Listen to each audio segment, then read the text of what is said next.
We're going to speak to the Minister of State for School Standards now, who joins us, Damian Hinds. A very good morning to you, joining us from Westminster. We'll talk things school in a minute, but I want to ask you, good morning, about our top story of the day. We're looking ahead to the interest rate decision we're expecting from the Bank of England at midday. And there are warnings today to the Prime Minister that any tax cuts that he and the Chancellor bring in will actually force interest rates to stay high for the next year, causing more mortgage pain. Are you sure that these tax cuts are the right decision?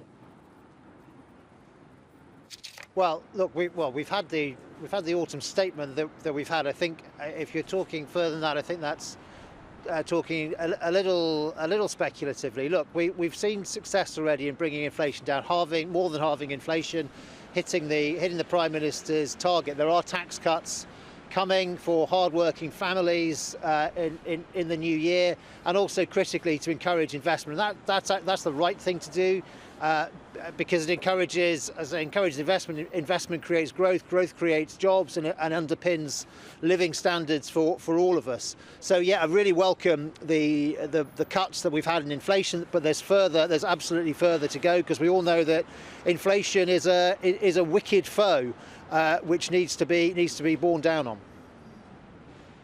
The problem in all of this, we looked yesterday at this surprise contraction in the economy, and you can't help but wonder, do the government know what they're doing? Down 0.3%.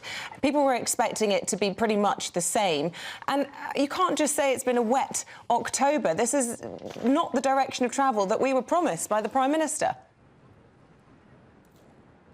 Well, the direction of travel we want is to have the economy growing strongly. Actually, if you look at the OBR, Office of Budget Responsibility forecast, they are projecting growth through the period ahead. But it's also really important that we do the things necessary to do that. One of them is halving inflation, which has been achieved. But we need to work further on that. But also, to drive growth, to underpin growth, encouraging business investment is really important for that. It's also worth saying through it all, of course, that we still have historically very high levels of employment, historically low levels of unemployment, and that is very encouraging, I think, for the future. On the tweet calling the Defence Secretary four chaps shaps. This is from Gary Lineker, making headlines once again, perhaps for all the wrong reasons. It seems as though he might well have breached BBC guidelines this time. Do you think they're fit for purpose, and do you think that he should remain in his job? Gary Lineker. Well, as you mentioned, the guidelines that has been set out, of course, by the BBC, and of course they must uphold those. They must uphold those guidelines. So, I mean, I think we've got to let that process run its course. OK, but that's a kind of way of saying you don't think he should keep his job, because it appears that he has breached those guidelines. If he has breached them, do you think he should stay? I'm generally in favour of. Look, I'm absolutely in favour of people's free speech, of course. But I also think that when you've got a privileged position that comes as a result of working at the BBC, even if some of the activity, the income comes from elsewhere, but the privileged position comes in large part from working at a effectively publicly funded. It's not tax funded, but it is license fee funded institution like the BBC. Then I think it's really important that people are careful about what they do, as all of us in public life need to be careful about what they do. I haven't got a comment to make on it further than that, but the BBC process, I think, has to run its course and be done properly. Can I ask you then about people feeling safe and taking the right course? Do you think it is right for Facebook and their parent group Meta to be introducing encryption to their messaging services? The National Crime Agency saying today that this is actually going to reduce the number of reported paedophiles that come to them and actually put children at harm. Parents should be warned about the risks of Facebook and Instagram. I mean, the online safety bill doesn't seem to be addressing these things again, which we were promised it would.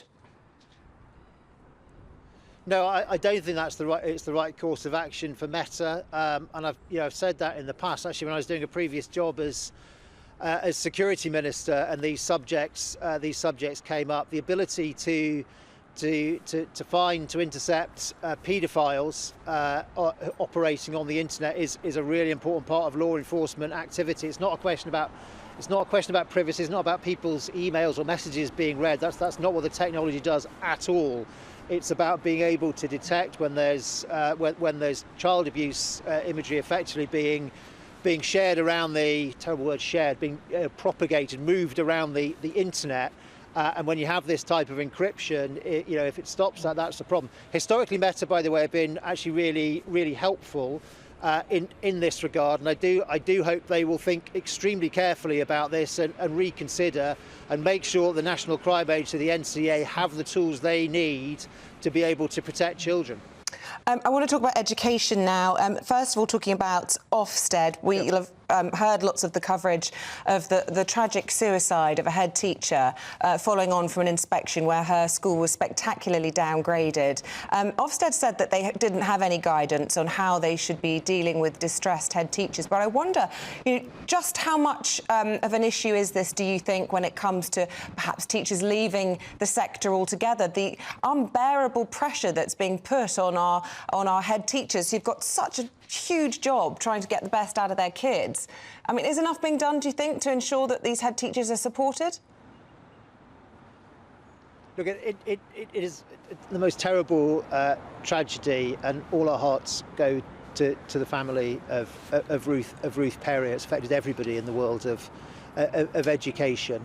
Ofsted reports are a really important thing for informing parents. We've seen a big rise in standards throughout schools. They're not just one-word judgments. There is a whole report that goes with them, and we always encourage parents to read that whole narrative. We have made some changes have already been made by Ofsted following Ruth's tragic death, including making an adjustment to that particular situation where you have, where the school is unsatisfactory on a safeguarding concern, but good in all other respects. That they'll be able to. Ofsted will come back within 3 months. There's a second chance, effectively. But there's going to be a new chief inspector of schools starting at the start of 2024. Sir Martin Oliver, and he's going to have a big listening exercise, hearing from school teachers, hearing from leaders, because we need to make sure that Ofsted's reports are both informative for parents, but also supportive for schools and leaders. As I say, they are a really important part of our system and have been really instrumental in upholding and improving standards. But we obviously need to, in light of a tragedy like this, of course we need to reflect very carefully on what has happened and what the coroner is. And briefly, Minister, because I know you have to go, but you wanted to talk this morning about the new Advanced British Standard, which is a new qualification that's being introduced. Can you just reassure us that this won't be heaping yet more pressure on already stressed out teachers? No, look, this is a big long-term reform. It's going to break through the barrier between academic and vocational qualifications, make sure all young people will be studying some form of English and maths up to the age of 18, but also a bigger breadth of subjects, so growth in one doesn't come at the expense of another. It can also broaden people's career opportunities and more taught time overall. It is all going to be funded, although it's a long-term reform, so it will take some years to be fully in effect. Actually, the benefits of that will be starting to felt very soon, hiring more great maths teachers, making sure there's more capacity for these subjects in schools and in colleges. OK, really good to get your thoughts this morning. Thanks very much indeed for your time. Damian Hinds, Minister of State for School Standards. Thank you.